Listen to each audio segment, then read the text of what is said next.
A partir de este momento comienza la parte editorial de Platica con Ángel,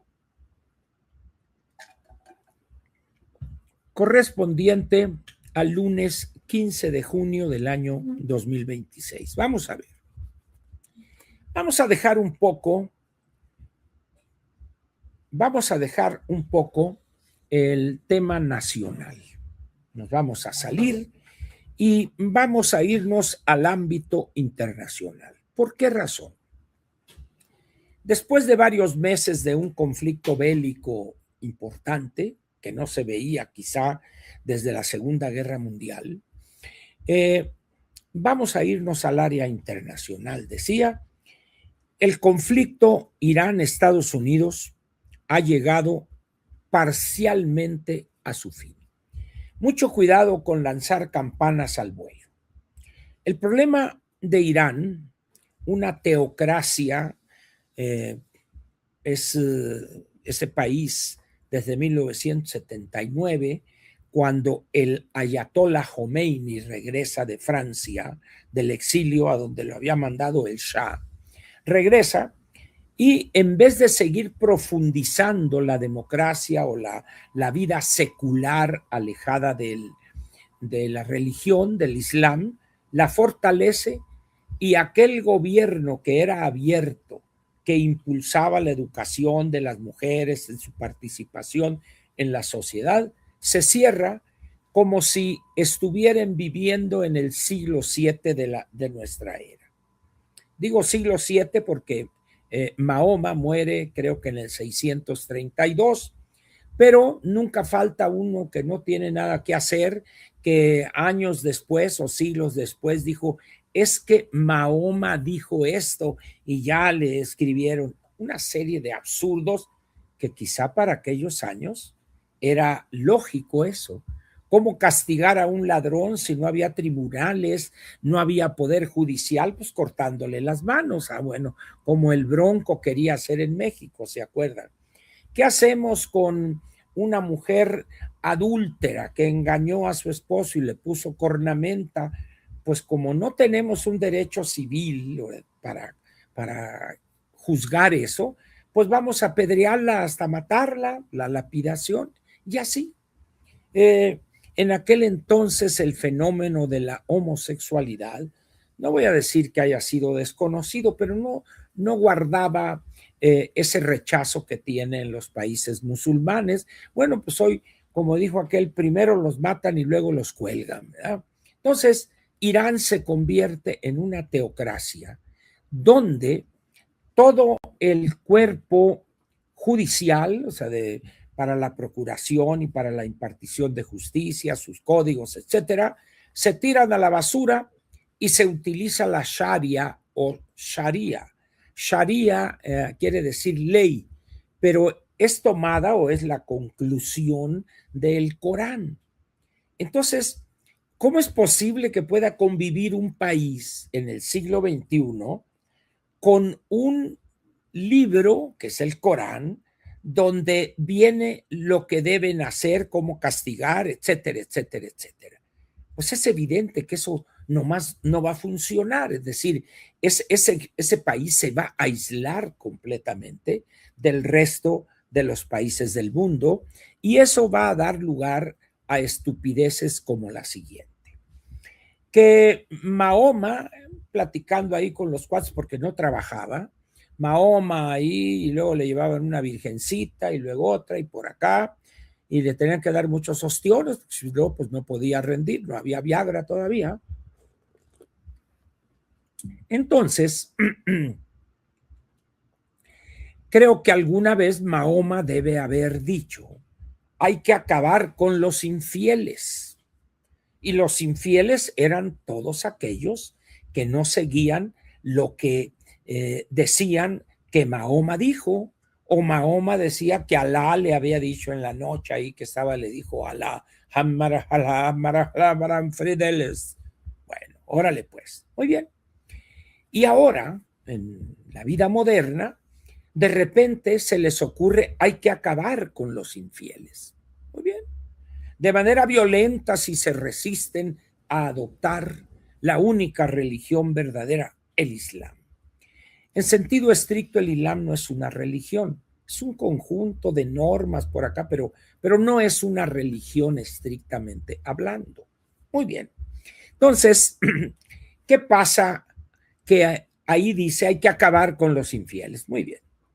Imaginen ustedes que anda Mahoma ya tranquilo y acá. ¿Cuántas personas podían ser aquellas a las que tuviera acceso Mahoma y los suyos? ¿100,000? Vamos a ser generosos. ¿100,000? O el área que dominaban ellos, no sé, un círculo de 100 kilómetros de radio, no sé, el que quiera calcular el área, pues multiplique pi por r al cuadrado y ahí le va a dar el número de metros cuadrados o de hectáreas, lo que quieran. Pero resulta que hoy el mundo tiene más de 8,000 millones de habitantes.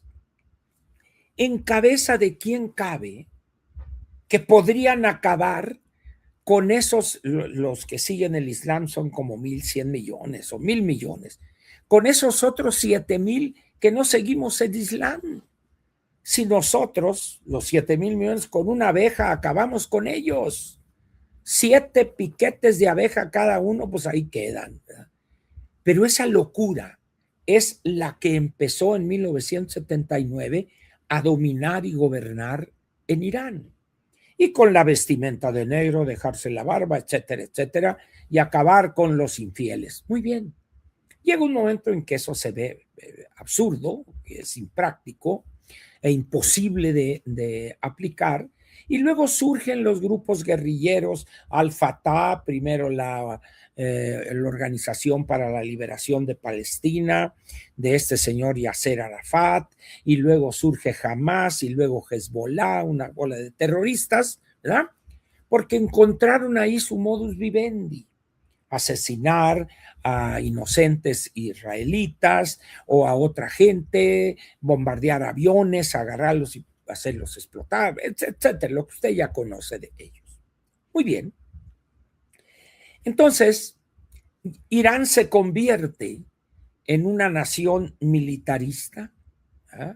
Y con la locura obligada a fabricar armamento nuclear, y se convierte Irán en un patrocinador de grupos terroristas, estos dos que mencioné, pero también a grupos pequeños, células terroristas que andan poniendo bombas en algunos lugares en Europa, donde acuden jóvenes de origen judío, etcétera, lo que usted conoce, ¿verdad? Y llega un momento en que Irán se convierte en una amenaza para la estabilidad económica y política en el planeta. ¿Por qué? Por algo tan sencillo como la geografía.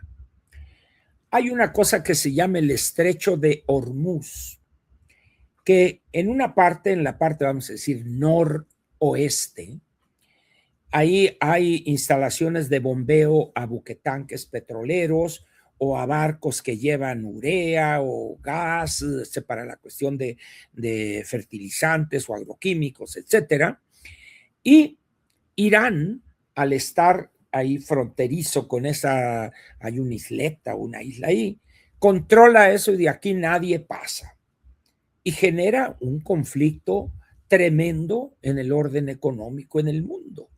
Ahorita no sé cuántos cientos de barcos están detenidos ahí, pero ya empezarán a fluir a raíz de este acuerdo este viernes. Muy bien.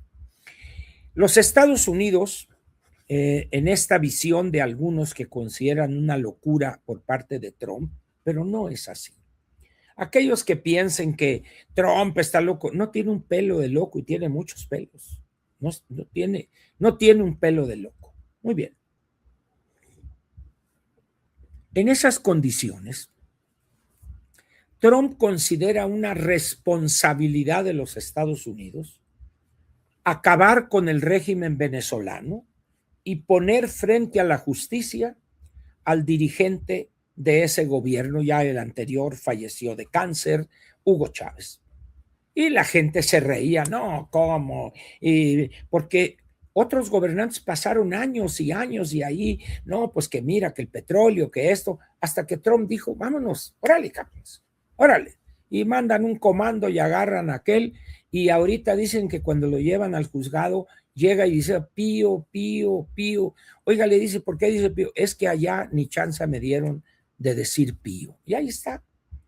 Y luego, ya que eso se resuelve, ya no le regalan petróleo a los cubanos, ya los 30,000 agentes policíacos que tenían en Venezuela ya les dieron patricio, los guardias, aquellos que cuidaban a Maduro, y los acabaron, y entonces dicen, ahora sí vamos a empezar. Y de manera lenta, pero segura, claro el objetivo, Venezuela está caminando hacia una institucionalización y quizá en 2, 3 años ya regresen a la vida democrática. Muy bien. Ya está resuelto eso, que nadie se había atrevido a enfrentar ese problema. Pero luego hay otro que era, vamos a decir, relacionado con esto. Las lanchas súper rápidas que venían por el Pacífico para llevar droga, en el caso del Mar de Cortés, ahí, etcétera. Aquello era una cosa increíble, los que conozcan esa parte de la geografía sonorense, los Mochis, Topolobampo, el Mar de Cortés, y había ahí a la luz unas lanchas con 4 motores, esos de 250 caballos, y vámonos bien, y llegaban hasta allá arriba, al Golfo de Santa Clara, ahí bajaban la carga y ya se la llevaban por el desierto Sonora, Arizona, a Estados Unidos. ¿Qué dice Trump? Hay que acabar con eso. Con sus satélites detectan qué lancha viene, mandan un dron, ¡chum! Paz. Y como dijo el Papirolas, muerto el perro, se acabó la rabia. Prácticamente se ha acabado ese trasiego de drogas por el Pacífico. Por allá por el Caribe desde hace mucho era más difícil. Muy bien. Eso, en vez de decir, oiga, qué bueno que alguien se decidió hacer eso. No, es que Trump está loco y que el derecho internacional. Pero nunca le exigieron a Maduro que respetara el derecho internacional. Nunca. Ah, pero llega Trump. No, es que está violando el derecho internacional. Sí, lo está violando. Porque ese derecho quedó caduco, obsoleto ante las nuevas realidades. Pero luego viene el problema de Irán. La pérfida Europa occidental se benefició de esa situación de los ayatolas. Primero, Francia acogiendo al ayatolá Khomeini y luego apoyándolo para que regresara. ¿Por qué? Porque el Shah era pro-norteamericano y con este apoyo al ayatolá los franceses dijeron, ahora yo voy a ser el Juan Camaney, tómale, ¿verdad? Entonces, ¿qué hace Europa? Pues Estados Unidos es el que protege ahí con su armamento y lo que sea y todo. Entonces yo no tengo que tener armas o meterle dinero y me dedico a construir calidad de vida mientras Estados Unidos tiene sus tanques, tiene el paraguas nuclear, hasta que llega Trump y les dice, miren, ténganle señores, quieren protección, pagan. No, entonces no, me llevo mis juguetes, cabrones, órale. Y entonces, ¿qué dice Trump? Peligra esa región del mundo, lo cual sería una catástrofe, acabar con Irán. Ahorita Irán no tiene ejército, no tiene fuerza aérea, no tiene marina y tiene una bola de barquitos pedorros ahí que andan queriendo hacerla de tos. Ya con esto se acabó. Pero sí tiene todavía algunas instalaciones nucleares. Bueno, después de que le dieron hasta por debajo de la lengua, ahorita ni siquiera saben en qué condiciones quedó el hijo del que era el gobernante, Khamenei. Muy bien. Entonces, llega un momento en que tiene que lograrse algo para poder Trump dedicarse y Estados Unidos a otras prioridades. Se firma un acuerdo que es secreto todavía, no se conoce el texto. El viernes se firma en la ciudad de Ginebra, pero hay dos cosas interesantes en ese acuerdo que sí se saben. Se acordó por las partes que el tema nuclear se pospone para una negociación posterior.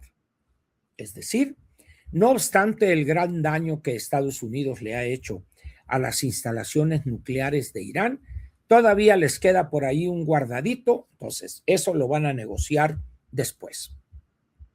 Segundo elemento, Irán es el patrocinador de los dos grandes grupos terroristas que tienen asolado el Medio Oriente.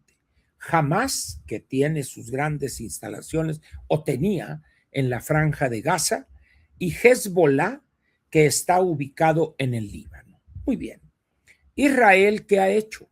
Mientras Estados Unidos está bombardeando Irán, ¿qué ha hecho Israel? Bombardear las instalaciones en Beirut, la capital del Líbano, para acabar con la estructura de Hezbollah.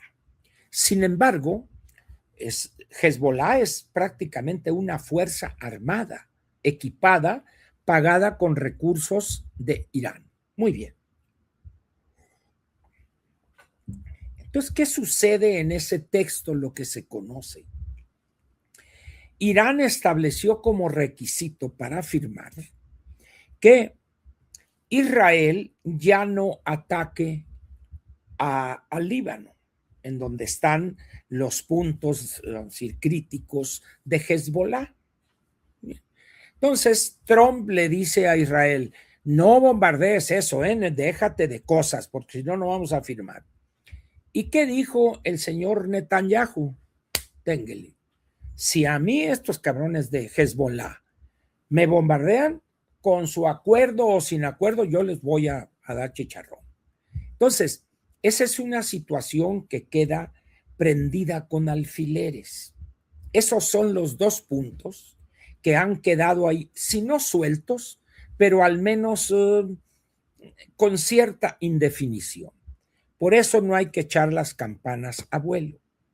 Lo que sí se ha logrado es, a partir del viernes empieza a desahogarse el tránsito marítimo de buques tanques, buques de carga, contenedores, etcétera, a través del estrecho de Hormuz. ¿Eso qué va a generar? Bueno, que el precio del barril de petróleo baje una cierta cantidad o un cierto porcentaje y empiece vamos a decir, los insumos para la producción de alimentos a regularizarse. Pero ojo, de acuerdo con la complejidad de lo que se ha generado en cuanto al número de barcos que quieren salir y otros que quieren entrar para cargar, posiblemente esto tome de 2 a 3 meses para volver a la situación normal que privaba antes de las hostilidades. De tal manera que si algunos ingenuos piensan, no, ahora sí, iba a bajar la gasolina y el precio del petróleo, ténganle bonitos. Hay un principio, hay una ruta marcada, pero quedan pendientes esos dos asuntos, la parte nuclear y la parte que decía de Hezbollah, que Irán la sigue protegiendo a ese grupo terrorista.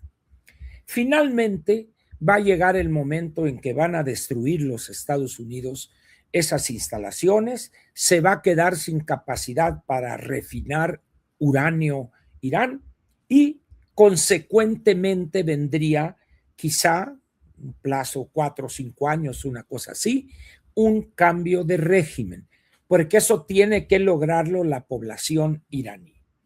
Pero desde 1979 a la fecha han pasado casi 50 años, 2 o 3 generaciones de educación antiimperialista en contra de los Estados Unidos, del respeto de la Sharia o Sharia, etcétera, etcétera.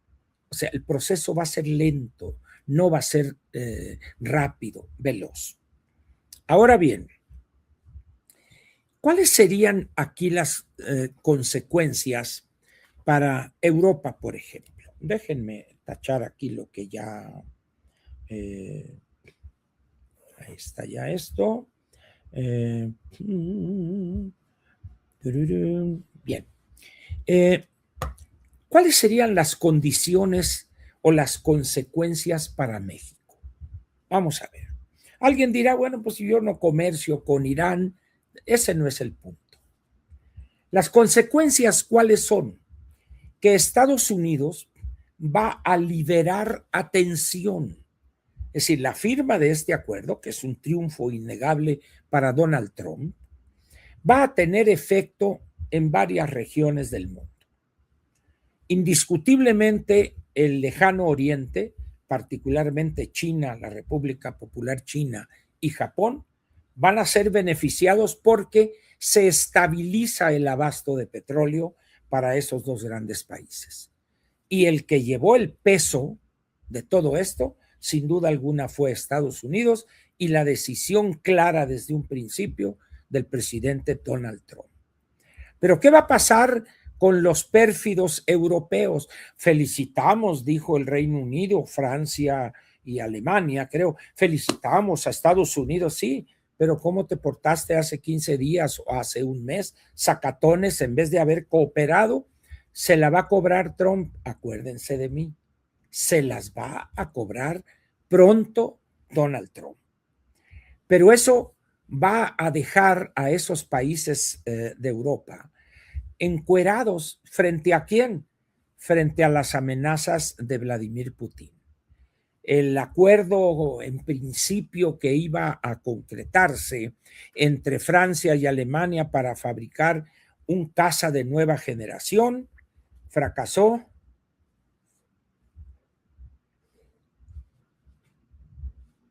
Me lo espantaste. Ay, ay, ay. En fin, fracasó. ¿Por qué?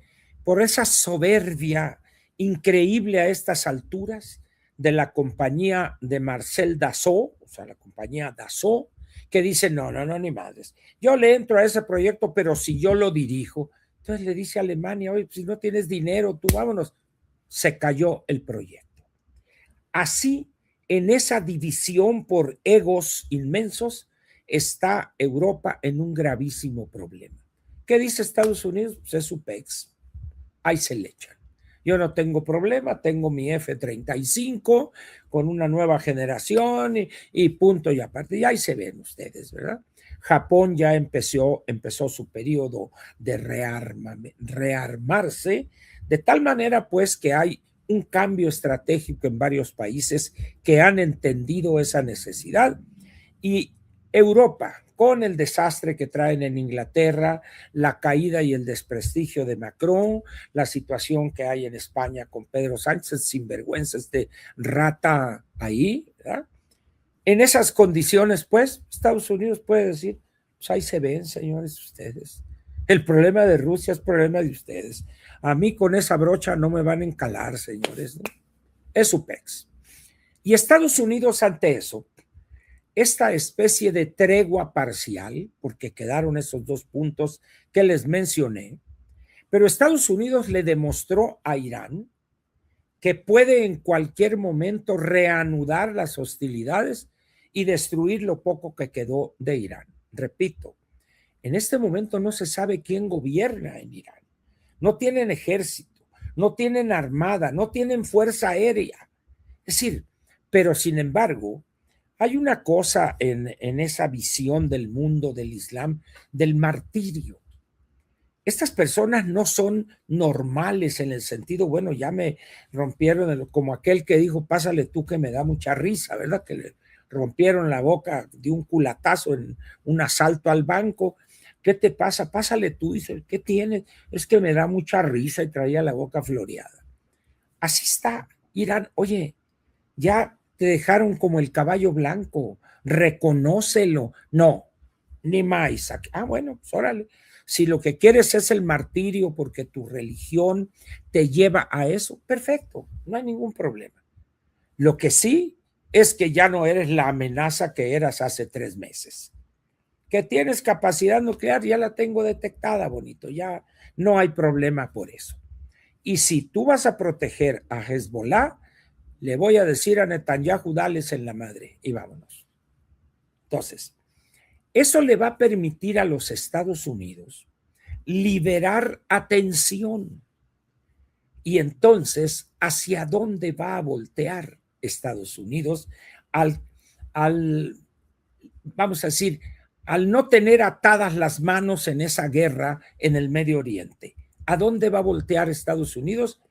A aquella parte que estratégicamente le es cercana, América Latina. Y hay dos países ahí que revisten la mayor importancia para el proyecto de Donald Trump. Uno es Cuba y el otro es México. En el caso de México ya se empezó a la limpia. El gobierno mexicano, en vez de entender de qué se trata, ha tensado la relación y ha creado un conflicto que no existía. Si hubiera agarrado a aquellos 10, los detiene con miras a la extradición y váyanse para allá. Y ahí se ven allá con el fiscal. A mí no me metan, pero no. ¿Por qué razón? Por los compromisos que tienen López Obrador, sus hijos, su grupo, la anticientífica y algunos otros, Mario Delgado, etcétera, por las carretadas de dinero que obtuvieron merced a actividades delictivas, no solo en el narcotráfico, sino en el huachicol fiscal que le llaman. Entonces, ¿qué hace la anticientífica? Prefiere protegerse ella, proteger a delincuentes, proteger a López y su familia, y que venga lo que sea con Trump.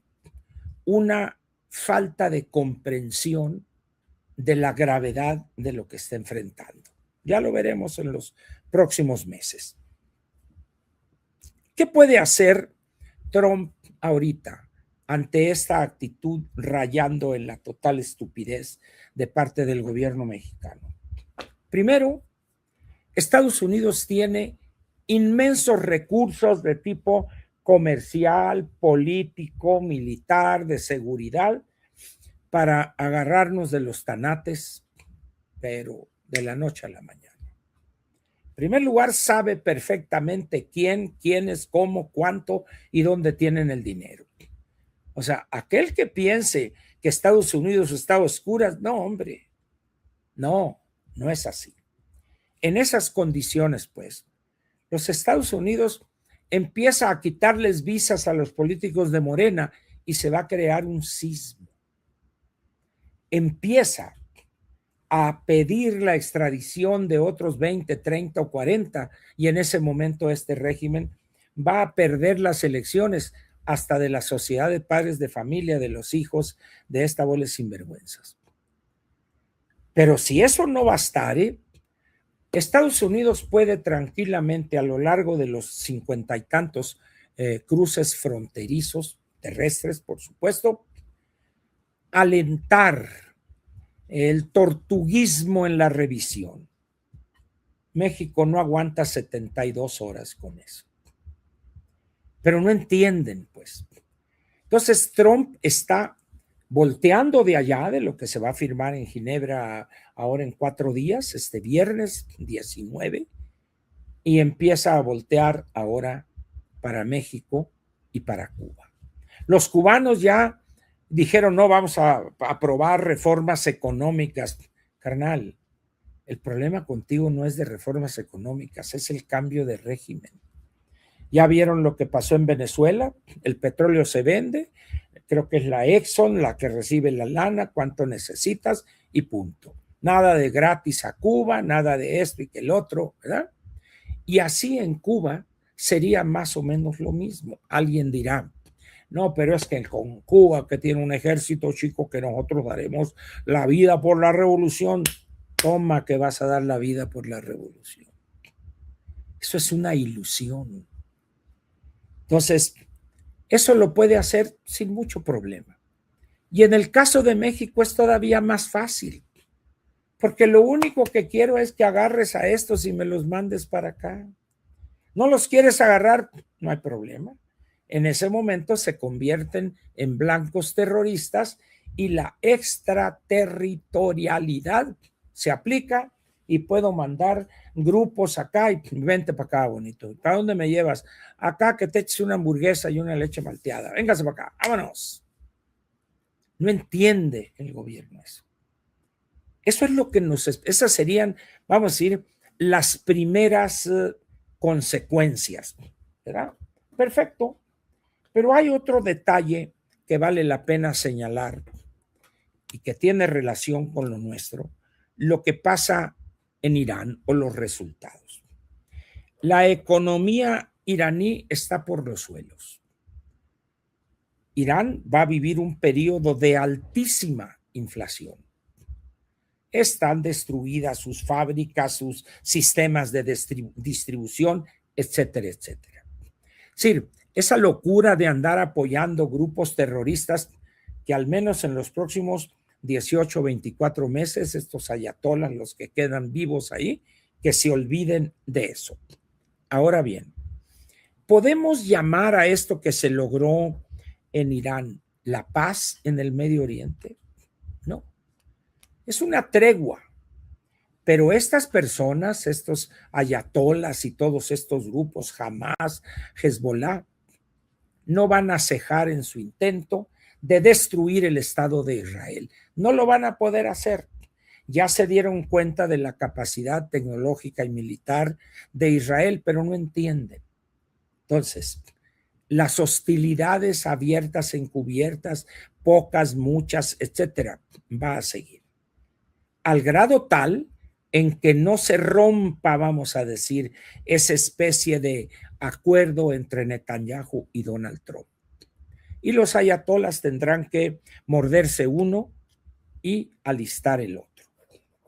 ¿Cuál es lo único que hace fuerte o haría fuerte, entre comillas, a Irán? La capacidad de refinación de uranio que todavía le quedaría escondida por ahí.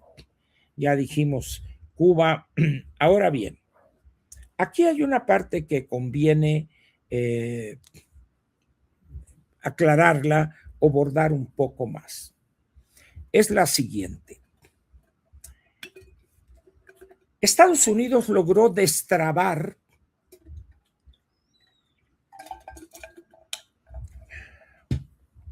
este impasse que se había generado con Irán. Sin embargo, ¿cómo destrabar la situación con México? Miren ustedes, nomás para que vean cómo estos politicastros no entienden de lo que se trata.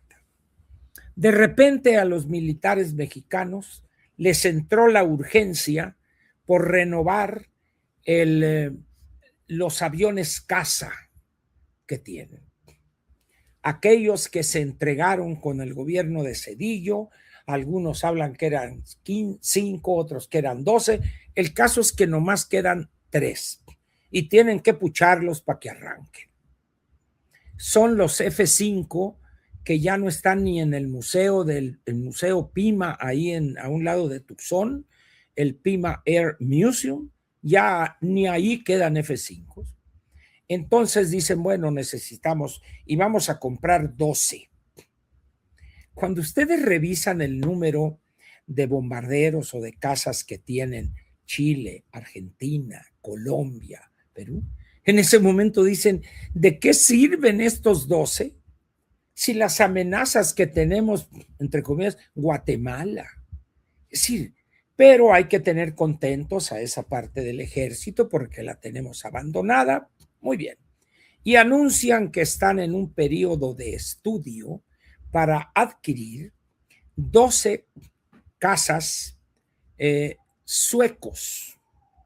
Hay dos modelos que produce Suecia que tienen cierto prestigio en el ambiente, ¿verdad? El único problema es que prácticamente el armamento de las 3 ramas del ejército mexicano, Fuerzas Armadas, Marina y Fuerza Aérea, está ligado a la proveeduría norteamericana. Entonces dices tú, a ver, ¿para qué rascarle la panza al tigre diciendo que van a adquirir 12 aviones suecos? que se le entregarían creo que 2 o 3 años después. Sí, señores, seamos realistas. México es un país que está en la órbita norteamericana. No tenemos capacidad para andarnos brincando las trancas, entendámoslo. El 83% de nuestras exportaciones va a los Estados Unidos. Es decir, el 70% del gas que importamos proviene de Texas. Tenemos 3.240 kilómetros de frontera terrestre con Estados Unidos. Por favor. Sin embargo, esta visión caduca de los años 60 de este gobierno es la misma de López. Estos piensan que el antiimperialismo y vamos a construir un país socialista, vamos a construir ni madres, hombre. Eso ya quedó en la historia, en el cuarto de los tilichis, ya, por favor. Entonces, ¿ante qué estamos? Me gustaría que compraran esos 12 avioncitos a Suecia. Órale. Y pues ahí algunos se van a recibir una buena comisión, ¿verdad? ¿Y por qué escogieron a un país diferente a los Estados Unidos? Porque Estados Unidos ha aprobado en los últimos años una serie de ordenamientos jurídicos para evitar los sobornos cuando se trate de algún negocio, alguna inversión de parte de empresas de su país con otros países. En cambio, los suecos seguramente pues han de decir, pues a mí qué, ¿no? Es bronca de aquellos. Vamos a ver qué sucede. Pero pues se ha comprado equipamiento para las Fuerzas Armadas, para la Marina, pero a la Fuerza Aérea la tiene ahí pues ahí como diciendo, ay, pues ahí denle un helicópterito y denle esto. Y tiene unos avioncitos, el otro día alguien dijo, no, que son muy buenos aviones, pues son unos mosquitos, pues.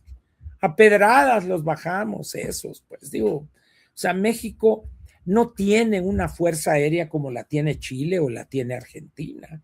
Países que tienen 40 y tantos bombardeos. Es decir, aquello es otra cosa, pues. Brasil, por ejemplo, que fabrica casas, que fabrica aviones grandes de transporte, etcétera. Es otra cosa aquellos, pues. Entonces, aquí en México no entendemos que nuestra clase política es una clase castrada intelectualmente. No tienen ni la disposición ni el conocimiento para plantear políticas disruptivas. Les faltan tanates para hacerlo. Esa es la clase política que tenemos. Y nos contentamos, narcogobierno, narcopolíticos. A ver, está bien, ya sé, pero ¿qué propones tú en el tema de las pensiones? No, bueno, no. ¿Qué propones? No, pues no sabes, ¿verdad? Ah, bueno, ¿por qué no te pones o tus asesores ahí en el partido a que estudien y generen un conjunto de iniciativas para enfrentar el más grave problema que enfrenta hoy nuestro país, los sistemas públicos de pensiones? Y luego por allá sale un precandidato. Es que el campo está abandonado, ¿sí? ¿Y cómo vamos a apoyarlo? Es que hay que dar créditos, hay que dar esto. Al campo mexicano se le ha dado crédito desde la época de Cárdenas. Y el campo está peor, porque el problema del campo no es un problema de crédito. Es otro y más grave el problema. Es lo nefasto que es la redacción del artículo 27. Entonces nadie se atreve a decir eso porque estás a favor del porfiriato, de los latifundios. Entonces es que al campo no lo han ayudado. A ver, señores. Entonces vivimos en ese ambiente de la mentira, de las medias verdades, pero dejamos que las cosas sigan igual. ¿Por qué? Porque en ese desastre, pues es donde se hacen ricos en menos que cante un gallo. Por eso a nadie le interesa que esto cambie verdaderamente. Y esto así va a seguir hasta que truene, hasta que se atasque eso, como fue el 86-87, cuando debimos abrir la economía. En esas condiciones, señores, Vamos a prepararnos porque al dejar de atender exclusivamente el conflicto en el Medio Oriente, va a tener más tiempo Trump para destinarlo a dos países que tienen un gran impacto electoral en las elecciones en Estados Unidos, ahora en noviembre, México y Cuba. Así es que prepárense porque ante eso estamos totalmente vulnerables y viene la negociación del TEMEC, que también es otro tema conflictivo. Y termino diciendo lo siguiente. Leí un artículo hoy de este gran estudioso de la cuestión política, el doctor Fukuyama, donde pregunta en este artículo, ¿se rindió Trump? Yo no sé qué tan metido haya estado el doctor Fukuyama, perdón, en los últimos 30 o 40 años en conflictos reales. Pero decir que se rindió Trump me parece de entrada una exageración, ¿verdad? ¿Por qué?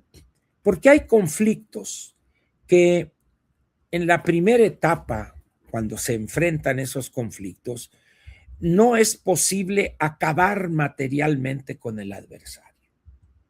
Recuerden que la Segunda Guerra Mundial, que empieza el 39, terminó 6 años después, el 45, con el lanzamiento de dos bombas atómicas en Hiroshima y Nagasaki.